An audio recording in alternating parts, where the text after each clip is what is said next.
సరే, ఇప్పుడు మీకు బీరప్ప స్వామి చరిత్ర మొదటి భాగం 30 నిమిషాల కొరకు సరిపడే విధంగా తెలుగులో వివరంగా అందిస్తున్నాను. మూలిక శ్రీ బీరప్ప స్వామి చరిత్ర భాగం 1 సుమారు 30 నిమిషాలు చదవదగినది.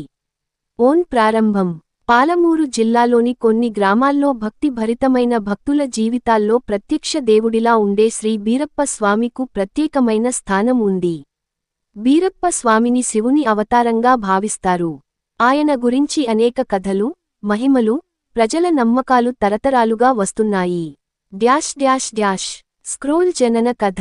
ఎప్పుడు ఎక్కడ ఏ రూపంలో అవతరిస్తాడో తెలియదు భగవంతుడు. అలా ఒకప్పుడు భూమండలంపై అధర్మం, అన్యాయం, అహంకారం పెరిగిపోయిన సమయంలో ధర్మాన్ని స్థాపించేందుకు బీరప్ప స్వామి శివుడి ఆజ్ఞతో అవతరించాడు. ప్రాచీనంగా అరిష్ట గ్రామం, ఇది ఒక పురాణ గ్రామం, లో బసవన్న అనే ఓ గొర్రెల కాపరికి స్వప్నంలో పరమశివుడు దర్శనమిచ్చాడు. నీవు నన్ను భక్తితో పూజించు, నేను నీ ఇంట పుట్టినట్లే భావించి నీకు మహిమ కలుగజేస్తాను అని శివుడు ఆశీర్వచనం ఇచ్చాడు. అప్పటినుంచి బసవన్న తన గోవులను, గొర్రెలను స్వామికి సమర్పించి భక్తిగా జీవించసాగాడు. వరి పన గ్రామ జీవితం మరియు గొర్రెల కాపరిగా బీరప్ప బాల్యం గొర్రెలను మేపుతూ గడిచింది. చిన్నప్పటినుంచే అతనిలో ఉన్న విశేషతలు గ్రామస్తుల దృష్టికి వచ్చాయి.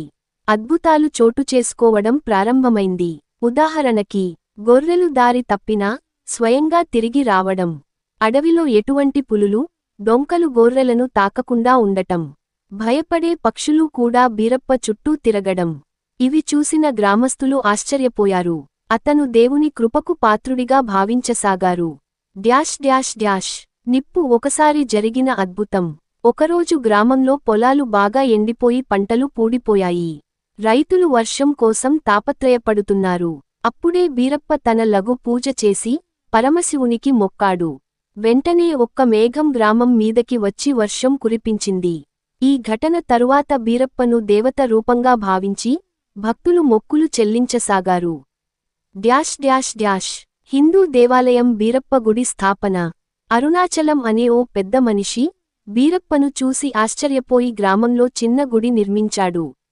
అక్కడ నుంచి బీరప్ప ప్రతిరోజూ భక్తులకు దీవెనలు ఇచ్చే స్వామిగా మారిపోయాడు. ఆ గుడి ఇప్పుడు ప్రఖ్యాతి చెందిన శ్రీ బీరప్ప దేవస్థానము గా పరిగణించబడుతుంది. మెరిసే నక్షత్రం. ముగింపు. ఈ విధంగా శ్రీ బీరప్ప స్వామి బాల్యం, గొర్రెల కాపరిగా జీవితం, ప్రజలపై కనుపరిచిన అద్భుతాలు మొదటి భాగంలో ముఖ్యంగా ఉన్నాయి. ఆయన జీవితంలోని మహిమలు, భక్తులపై చూపిన దయ ఇంకా చాలా భాగాలు తరువాతి భాగాల్లో వివరించబడతాయి. మీకు ఇది నచ్చిందా? కొత్త భాగం కావాలంటే బీరప్ప చరిత్ర రెండో భాగం అని తెలపండి, నేను వెంటనే అందిస్తాను. ఇదిగో బీరప్ప చరిత్ర భాగం 2 30 నిమిషాలు తెలుగులో. బీరప్ప చరిత్ర భాగం 2 శివుని ఉపదేశం మరియు బీరప్ప అవతరణ. పూర్వభాగ స్మరణ. భాగం 1లో మనం చూసినట్టు పరమశివుడు ఒకసారి పార్వతీదేవితో కలసి భూమిపై తిరుగుతూ భక్తుల స్థితిని పరిశీలిస్తూ ఉన్నారు. భక్తులు నిజమైన భక్తితో దేవుని కొలుస్తున్నా వారి కష్టాలు తొలగడం లేదు.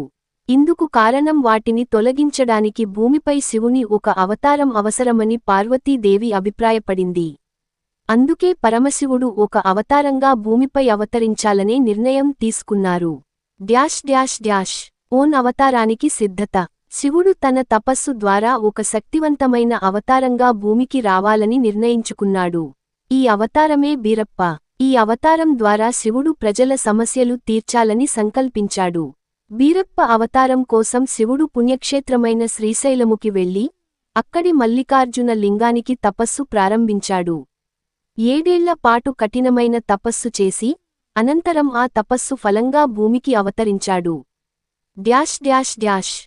బీరప్ప జననం. బీరప్ప అవతారంగా జన్మించిందో గ్రామంలో, గిరిజన కుటుంబంలో. ఇతని తల్లి పేరు గంగమ్మ, తండ్రి పేరు మల్లయ్య. వాళ్లు చాలా భక్తిపరులు, శివభక్తులు. బీరప్ప జన్మించినప్పుడు గ్రామంలో విపరీతంగా వర్షాలు పడటం ఆగిపోయాయి. పశువులు చనిపోతూ, పంటలు ఎండిపోతూ ఉండేవి. అయితే బీరప్ప జన్మించిన నాటి నుంచి పల్లెకు శాంతి మరియు ధాన్య సంపదలు వచ్చాయి. ఇది చూసి ప్రజలు ఆశ్చర్యపడ్డారు. బీరప్ప సాధారణ బాలుడిలా కాక ఒక చైతన్యంగా కనిపించేవాడు. ఓన్ బాల్యం, శక్తుల ప్రదర్శన. బీరప్ప చిన్ననాటి నుండే అసాధారణ శక్తులు కలిగి ఉన్నాడు. పశువులను ఏదో ఒక మాయతో పరిగెత్తిస్తూ, అడవిలో చెయ్యని పనులు చేస్తూ, ఎవ్వరికీ లేని బలాన్ని చూపించేవాడు.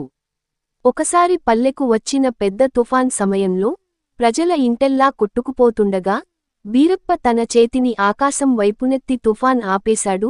ఇది ప్రజలకు ఆశ్చర్యం కలిగించింది. ఓన్ శివుని దర్శనం. ఒక రోజు బీరప్ప తల్లి గంగమ్మకు స్వప్నంలో శివుడు దర్శనం ఇచ్చాడు. నీ కుమారుడు బీరప్ప నా అవతారం. ప్రజల రక్షణ కోసం భూమికి వచ్చాడు. అతను కేవలం నీ కొడుకు కాదు, అతను సమస్త ప్రజల దేవుడు. భవిష్యత్తులో అతని పూజ ఎంతో ప్రాచుర్యం పొందుతుంది. ఈ విషయాన్ని గంగమ్మ ఉదయాన్నే గ్రామ ప్రజలందరికీ తెలియజేసింది. ప్రజలు ఎంతో సంబరంగా బీరప్పను ఆరాధించడం మొదలుపెట్టారు. ఓన్ బీరప్పకు శివుని ఆయుధం త్రిశూలం. అప్పుడు పరమశివుడు స్వయంగా ప్రత్యక్షమై బీరప్పకు త్రిశూలం ఇచ్చాడు. ఇది శివుడి ఆయుధం. శివుడు ఇలా అన్నాడు, ఈ త్రిశూలం నీకు ధర్మానికి పరిరక్షకుడు అనే గుర్తుగా ఉంటుంది. నీ మార్గం సత్యం, నీ సేవ భక్తుల కోసం. ఎప్పుడూ నీవు దుర్మార్గులను శిక్షించి సజ్జనులను కాపాడాలి. బీరప్ప ఆ శివాజ్ఞలను వినయంగా స్వీకరించి ధర్మపరిరక్షణ మార్గంలో ప్రయాణం మొదలుపెట్టాడు. ఓన్ బీరప్ప గ్రామ దేవతగా మారడం. బీరప్ప రోజు రోజుకీ ప్రజల మధ్య దేవత స్థాయికి ఎదిగాడు.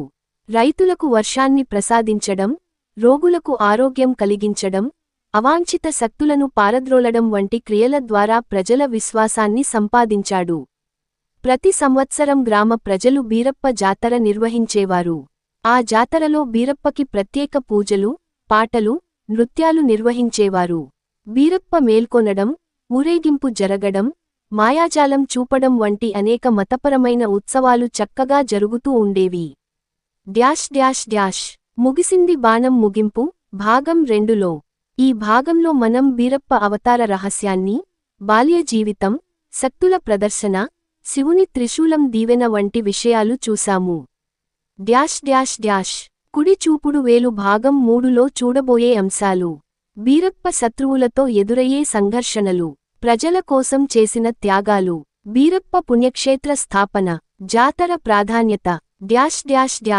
ఇలాంటి మరిన్ని భాగాల కోసం బీరప్ప చరిత్ర భాగం 3ను కోరండి. ఒకవేళ ఈ కథను PDF లేదా ఆడియో ఫార్మాట్గా కావాలంటే చెప్పండి, మీకు తయారు చేస్తాను. శ్రీ బీరప్ప స్వామి చరిత్ర భాగం 3 30 నిమిషాలు. భక్తులు, నమ్మకం, ఆధ్యాత్మిక విస్తృతి. త్రిశూల చిహ్నం పరిచయం. ఈ 3వ భాగంలో మనం బీరప్ప స్వామి చరిత్రలో ఒక ముఖ్యమైన దశను చూడబోతున్నాం. ఈ భాగంలో ఆయన భక్తులకు చేసిన లీలలు, వారి నమ్మకానికి ఎలా ప్రతిఫలించారు, బీరప్ప సేవలు గ్రామాల్లో ఎలా విస్తరించాయి అనే అంశాలు ఉంటాయి. స్క్రోల్ కథావివరణ. బీరప్ప లీలలు, భక్తుల నమ్మకం పరీక్ష. బీరప్ప స్వామి తపస్సుతో సర్వశక్తిమంతుడయ్యాడు. ఆయన శివతత్వాన్ని అవలంబించి భక్తుల బాధలు తీర్చడానికి తలపెట్టాడు. ఎవరైనా భక్తిగా, శ్రద్ధగా ఆయనను పిలిస్తే వెంటనే ప్రత్యక్షమయ్యేవాడు. ఒకసారి ఓ పేద రైతు అయిన చిన్నప్ప వరుసగా 5 ఏళ్లుగా పంట నష్టం వల్ల చాలా బాధలో ఉన్నాడు. చిన్నప్ప మనసులో బీరప్పను ప్రార్థిస్తూ, స్వామీ, నాకు సహాయం చెయ్యండి, నా కుటుంబాన్ని పోషించలేక కష్టపడుతున్నాను అని మొరపెట్టుకున్నాడు. ఆ రాత్రే బీరప్ప స్వప్నంలో ప్రత్యక్షమయ్యాడు. నీ భూమిలో తూర్పు వైపున పాత రాళ్ల క్రింద నీకు దేవుని బొమ్మ దొరుకుతుంది. ఆ బొమ్మను పూజిస్తే నీకు సంపద లభిస్తుంది అన్నాడు. చిన్నప్ప తెల్లవారగానే అక్కడకు వెళ్లి ఆ బొమ్మను తవ్వాడు. నిజంగానే బీరప్ప బొమ్మ దొరికింది. చిన్నప్ప గుడి కట్టించి ప్రతిరోజూ పూజలు చేస్తూ బీరప్పకు నైవేద్యం పెట్టాడు. క్రమంగా అతడి భూములు బాగా ఫలించాయి. ఇతని జీవితం మారిపోయింది. గ్రామస్థులు ఆశ్చర్యపోయారు. హిందూ దేవాలయ నిర్మాణం, గ్రామాల్లో విశ్వాస విస్తరణ. చిన్నప్ప కథ విని పక్క గ్రామాలవారు కూడా బీరప్ప స్వామిని పూజించసాగారు. అప్పుడే మొదలైంది బీరప్ప గుడుల నిర్మాణం. గ్రామాల్లో చిన్న చిన్న గుడులు, స్థలాలపై శిలామూర్తులు ఏర్పాటయ్యాయి. ప్రతి ఆదివారం భక్తులు బీరప్ప దర్శనానికి వచ్చేవారు. ఈ సమయంలో బీరప్ప ఒక భక్తుడైన శంకరన్నను ఎన్నుకున్నాడు. శంకరన్నకు దర్శనమిచ్చి ఇలా అన్నాడు: నీవు నాకో సేవకుడు. నా సందేశాలను గ్రామాల్లో వ్యాప్తి చెయ్యాలి. ప్రజల పాపాలు పోవాలంటే నీవు గుడుల్లో నామస్మరణ చేయాలి. శంకరన్న ఊరికి వెళ్లి బీరప్ప మహిమలను ప్రవచించసాగాడు. ఆయన చెప్పిన సత్యాలు విన్న జనాలు మారిపోతున్నారు. దురాచారాలు తగ్గి సత్సంగాలు పెరిగాయి. మెరిసే నక్షత్రం ఒక మహిమ, మృతునికి ప్రాణం. ఒక గ్రామంలో వడదెబ్బకు ఓ యువకుడు చనిపోయాడు. అతడి తల్లి బీరప్పకు మొక్కింది: స్వామీ, నా కొడుకు ప్రాణం తిరిగివ్వండి. మీకు నైవేద్యం, సేవ చేస్తాను అని విలపించింది. ఆ రాత్రే బీరప్ప స్వప్నంలో ఆమెకు దర్శనమిచ్చి, భయపడవద్దు, నీ కొడుకు ప్రాణం తీసుకుంటాను అన్నాడు. ఆమె నిద్రలేచి చూస్తే తన కొడుకు తేలికగా శ్వాస తీసుకుంటున్నాడు. అంతే, కొద్ది గంటల్లో పూర్తిగా కోలుకున్నాడు. ఈ చింతా వింతలు విని బీరప్ప భక్తుల సంఖ్య లక్షల్లో పెరిగింది. ఆయన్ను శివుని అవతారంగా నమ్మడం మొదలైంది. చేతులు ముడుచుకున్న వ్యక్తి ఉపసంహారం.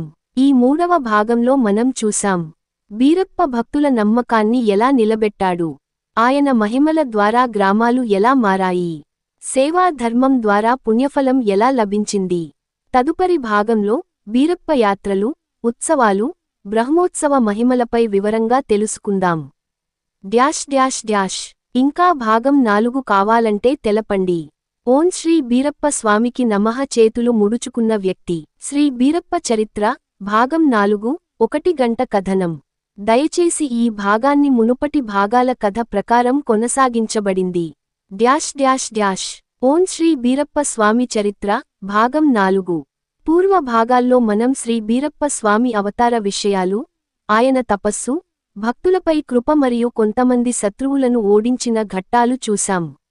ఇప్పుడు 3వ భాగం తర్వాత కథ ఇలా సాగుతుంది. నిప్పు ధర్మం కోసం యుద్ధం. బీరప్ప స్వామి క్షేత్రాన్ని ఎంతో మంది భక్తులు సందర్శించసాగారు. ప్రజలు ఆయనను గ్రామ దేవతగా కొలిచేవారు. కాని కొన్ని ప్రాంతాలలో దుష్ట శక్తులు తిరుగుతున్నాయి. ఓ పెద్ద దుర్మార్గుడు, కాకాసురుడు అనే రాక్షసుడు గ్రామాల్లో భయాన్ని సృష్టిస్తున్నాడు. ఆయన తపస్సు ద్వారా శివనుంచి ఒక వరం పొందాడు: నిన్ను దేవతలు సంహరించలేరు అన్నది. అప్పుడు గ్రామస్థులు బీరప్ప స్వామిని ప్రార్థించారు: స్వామీ, మమ్మల్ని రక్షించండి. మీ ఆశీర్వాదం వలననే మేము ఇంతవరకు బతికాం. బీరప్ప స్వామి భక్తుల పిలుపు విని వెంటనే తన నందిని వాహనంపై వచ్చాడు. తన భుజబలంతో కాకాసురుడిని ఎదుర్కొన్నాడు. ఆ యుద్ధం ఏకంగా 3 రోజులు 3 రాత్రులు సాగింది. విరుద్ధ దిశల్లో ఉంచిన 2 కత్తులు యుద్ధ విజయం మరియు కృతజ్ఞతా పూజలు. బీరప్ప స్వామి చివరికి ఒక ఆత్మ బాణంతో కాకాసురుడిని సంహరించాడు. అది చూసిన దేవతలు, ఋషులు కూడా ఆయనకు మొక్కులు చెల్లించారు. గ్రామస్థులు పూజలతో, హారతులతో స్వామిని ఆహ్వానించారు. వారు స్వామికి ధర్మరక్షకుడు అనే బిరుదు కూడా ఇచ్చారు. ఆ సందర్భంగా ఒక పెద్ద ఉత్సవం నిర్వహించబడింది. అందులో గ్రామమంతా పాల్గొంది. బీరప్ప స్వామికి ప్రత్యేక రథయాత్ర జరిగింది. వరి పన భక్తుడు పుందయ్య కథ. ఆ కాలంలో పుందయ్య అనే రైతు ఉండేవాడు. అతడు ఎంతో నిజాయితీగా జీవించేవాడు. కాని వరుసగా పొలాల్లో పంటలు విఫలమయ్యాయి. ఒక రాత్రి బీరప్ప స్వామి అతని కలలో ప్రత్యక్షమయ్యాడు. పుందయ్యా, భయపడకురా, నీ విశ్వాసమే నీకు శక్తి. నీ పొలాల్లో నీళ్లు రావాలి అనుకుంటున్నావు కదా, పల్లె చివర ఉన్న గొట్టవలస బండ దగ్గర నీళ్లు తవ్వు. పుండయ్య మెలకువకు వచ్చి అదే చేశాడు. ఆయన చెప్పినట్టు తవ్వితే ఎక్కడ నీళ్లు పైకి వచ్చాయి. ఆ రోజు నుండి పుండయ్య పొలాల్లో బీరు బాగా పండింది. అప్పటినుండి అక్కడి ప్రజలు బీరప్ప స్వామిని నీటి దైవం గా కూడా పూజించసాగారు. చేతులు ముడుచుకున్న వ్యక్తి బీరప్ప భక్తుల వ్రతం, బీర జాతర. ఒకసారి భక్తులు అడిగారు: స్వామీ, మేము మీకు ఏ విధంగా మొక్కుబడి తీర్చాలి? అప్పుడు బీరప్ప స్వామి చెప్పారు: ప్రతి ఏడాది మాఘ మాసంలో ఒక రోజు నేను నా భక్తుల దగ్గరకు వస్తాను. అప్పుడు మీరు పూజలు చేయండి, కొలాటాలు ఆడండి, బోనాలు సమర్పించండి. అదే బీర జాతర ఆరంభం. ప్రతి సంవత్సరం వేలాది మంది ఆ జాతరలో పాల్గొంటారు. ఒంటెలపై వస్త్రాలు, హారతులతో ఊరేగింపుగా బీరప్పను ఊరేగిస్తారు. డ్యాష్ డ్యాష్ డ్యాష్ కళ్ళు తిరగడం బీరప్ప క్షేత్ర విస్తరణ. బీరప్ప స్వామి ఆశీర్వాదంతో ప్రజల జీవితాల్లో వెలుగు నింపింది. ఆయన పేరు చుట్టుపక్కల గ్రామాలకు వ్యాపించింది. ఎన్నో ఊళ్ళో బీరప్ప గుళ్ళు కట్టబడ్డాయి. ముఖ్యంగా కొండగట్టు ప్రాంతం, సిరిసిల్ల, ములుగు మండలాలు ఇవి బీరప్ప గాథలకు సాక్ష్యంగా నిలిచాయి. డ్యాష్ డ్యాష్ డ్యాష్ చివరగా బీరప్ప స్వామి మనల్ని చూసే దేవుడు. అతనికి జాతి, మతం, కులం అనే భేదాలు లేవు. ఎవరు నిస్వార్థంగా పిలిచినా ఆయన స్పందిస్తాడు.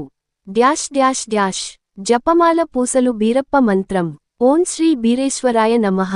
ఈ మంత్రాన్ని నిత్యం 108 సార్లు జపించాలి అని భక్తులు నమ్ముతారు.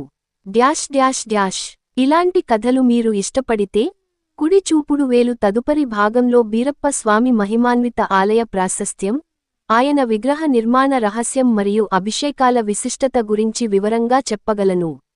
ఊహించుకున్నప్పటి వలె ఈ భాగం 1 గంట నిడివి ఉన్నట్లుగా ప్రామాణికమైన వివరాలతో తీర్చిదిద్దాం. తదుపరి భాగం కావాలంటే చెప్పండి, భాగం 5 కావాలి అని.